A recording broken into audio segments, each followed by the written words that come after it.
KPK jangan-jangan beneran nih menjadi Komisi Pengaman Keluarga atau Komisi Perlindungan Keluarga.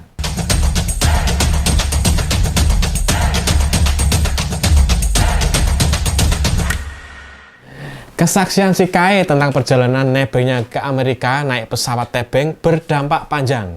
Bukan cuma harta si Kae dan para pewaris Raja Jawa Mulyono yang diusik dan diungkit-ungkit, tapi kini semua mata memandang ke KPK. Benarkah lembaga satu ini telah melakukan fungsinya memberantas korupsi tanpa tebang pilih? Atau KPK menjadi lembaga yang pengasih, penyayang, dan pemaaf bagi kekuasaan? Kita semua tahu, butuh waktu 26 hari sampai si Kae berani mendatangi KPK. Itu pun si Kae dengan tanpa etisnya terlihat meremehkan hukum di Indonesia. Entah ini karena keluguan dan efek rendahnya literasi si Kae, atau memang ada unsur pamer ke dunia kalau bapaknya masih jadi sosok yang ditakuti dan belum tersentuh hukum.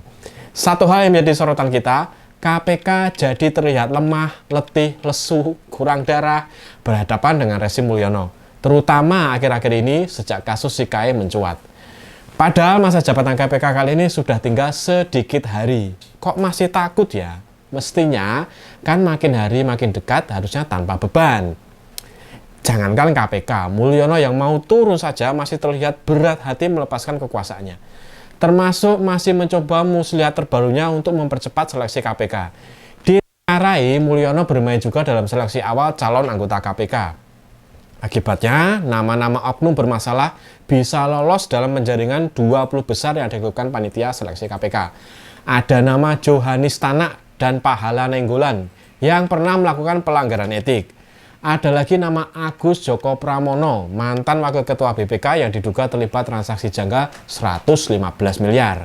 Sebaliknya, Sudirman Said, tokoh dibalik terkuaknya kasus papa minta saham yang menyebabkan Setia Novanto sukses memakai rompi oranye, jelas digagalkan lolos seleksi.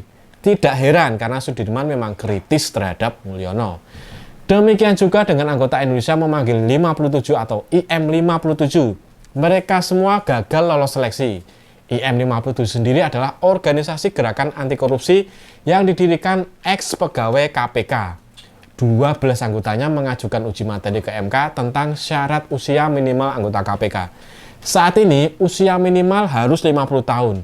Syarat ini menggugurkan kesempatan Novel Baswedan dan lainnya. Keduanya hampir berumur 50 tahun sebenarnya. Sekretaris Transparansi Internasional Indonesia, Danang Widoyoko, juga termasuk yang digagalkan lolos oleh panitia seleksi. Padahal sebagai anggota Transparansi Internasional, Danang inilah yang menentukan indeks persepsi korupsi Indonesia setiap tahun. Tidak lolosnya orang-orang yang kompeten namun kritis pada Mulyono ini membuat dugaan kepentingan Mulyono terlihat jelas dalam seleksi kali ini. Intervensi istana. Apa yang dilakukan Mulyono ini adalah buah pelemahan KPK melalui perubahan Undang-Undang KPK di era Mulyono. Undang-undang yang sempat memakan jiwa dari pihak-pihak kritis yang mendemo undang-undang berbau pelemahan KPK itu. Dalam undang-undang tersebut, kepentingan Mulyono dimungkinkan melalui pasal 30. Pimpinan KPK dipilih oleh DPR berdasarkan calon anggota yang diusulkan. Dengan aturan ini, panitia seleksi tidak punya kewenangan mandiri untuk menentukan siapa-siapa yang lolos seleksi. Harus persetujuan presiden, yang artinya sama saja Mulyono yang pilih. Keren sekali kan? Kalau tidak independen dan cuma jadi kaki tangan presiden, kenapa juga ada KPK? Mending sekalian pakai institusi Polri dan Kejaksaan saja, supaya intervensi presiden bisa makin maksimal. Era Mulyono ditandai dengan kegemaran memaksakan kepentingannya dalam lembaga-lembaga negara, dengan cara mengubah undang-undang dan regulasi lainnya. Pertanyaannya, apa kepentingan Mulyono kali ini? Kan sebulan lagi dia sudah rakyat biasa. Ya, walaupun Mulyono sudah jadi rakyat biasa, dia tetap tidak akan menjadi rakyat jelantah, tajir melintir dan penuh hak-hak istimewa. Kecuali kalau Mulyono tersandera kasus. Melihat pola tingkah anak, mantu, dan begundalnya, bukan tidak mungkin Mulyono bakal terkena kasus korupsi. Ini masih ditambal salah kelola negara yang membuat Indonesia terlilit hutang nyaris 10.000 triliun. Hutang yang membuat Pak Prabowo sebagai presiden berikutnya bakal susah bergerak, bakal sulit membangun dan menjalankan program yang luar biasa. Nah, ini berbahaya. Kita semua tahu betapa lihainya Mulyono ketika membuat pencitraan dan branding. Bila tidak hati-hati, masa pemerintahan Pak Prabowo nanti bakal penuh celaan para buzzer Mulyono dengan serangan Pak Prabowo diam saja, tidak membangun dengan gemilang seperti Mulyono. Tujuannya jelas, supaya nama Pak Prabowo nyusep dan nama anaknya sebagai wapres bisa moncer. Waspada ya Pak Prabowo. Intinya, Mulyono mengamankan dirinya dari kemungkinan kasus-kasus pidana. Ditambah ingin memoncerkan citra anak lanangnya dengan cara memadamkan citra Pak Prabowo. Patut kita duga seperti itu skenarionya. Yang mencemaskan juga, nama-nama yang lolos seleksi ini bakal diserahkan ke Presiden awal Oktober ini. Dari artikel di Koran Tempo diceritakan bahwa anggota-anggota partai dari Koalisi Indonesia Maju menuturkan upaya percepatan seleksi fit and proper tes ini sebelum masa jabatan DPR periode 2019-2024 berakhir pada 1 Oktober 2024. Habibur Rahman termasuk yang ribut memaksakan hal ini. Artinya, Mulyono masih sangat bisa cawe-cawe. Mari kita berdoa, ada peluang kecil untuk menggagalkan niat busuk Mulyono ini. Partai masih bisa menolak komposisi nama yang bakal diputuskan DPR untuk menjadi anggota KPK ini. Kita tahu kepada siapa kita harus berharap. Ya jelas kepada partai banteng dong, PDIP. Apakah ini mungkin? Sangat mungkin. Mengingat rekam jejak PDIP yang memang sudah menjadi korbannya dari Mulyono. Seperti banyak meme yang beredar tentang keluarga Raja Jawa KW itu, anak bungsu Amerika nebeng pesawat teman, anak sulung jadi wapres nebeng paman, bapaknya jadi presiden nebeng PDIP. Begitulah memang kenyataannya. Meski bertahun-tahun karirnya dimoncerkan lewat PDIP, Mulyono tega mengkhianati partainya itu hanya karena PDIP menolak mentah-mentah keinginan Mulyono menjabat presiden 3 periode. Disinilah kita bisa melihat integritas Bu Mega dan partai banteng itu.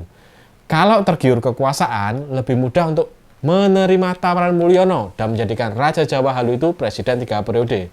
Namun, PDIP sedang kuat-kuatnya.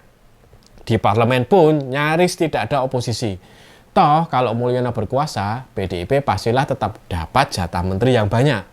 Tapi itulah integritas. Demokrasi dan konstitusi adalah amanat yang harus dipegang teguh. Jangan biarkan orang merobek-robek fondasi utama kenegaraan kita. Apalagi belum ada jaminan Mulyono tidak akan serakah. Mungkin setelah periode ketiga, dia bakal minta jatah periode keempat, kelima, keenam, dan berlanjut dengan naiknya anak lanang yang tidak suka membaca itu. Wakil presiden kita terpilih yang sangat kita sanksikan tingkat literasinya itu. Kalau memang Fufufafa itu ternyata akun Pak Wapres terpilih, tentu kita meragukan kesehatan jiwanya juga. Amit-amit. Kebenaran memang akan menemukan jalannya. Bisa jadi Banteng sudah lama tahu betapa buruknya integritas Mulyono. Mulai dari lepas tangannya dia terhadap kasus Ahok, atau bahkan ada di balik semua isu polarisasi masyarakat yang berujung adanya radikalisasi beragama di satu sisi, liberalisasi ugal-ugalan di sisi lain. Menjadikan masyarakat Indonesia tidak lagi moderat berkat hasutan berita-berita provokatif bahkan hoax dari kedua belah pihak. Sekali lagi, dalam seleksi KPK ini kita sangat berharap pada PDIP untuk menolak nama-nama bermasalah yang potensial tegak lurus pada Mulyono dan bukan tegak lurus kepada kebenaran. Ada terlalu banyak nama-nama dari kepolisian dan kejaksaan. Disinyalir anggota KPK dari kedua lembaga ini berpotensi adanya konflik kepentingan dengan institusi asal mereka.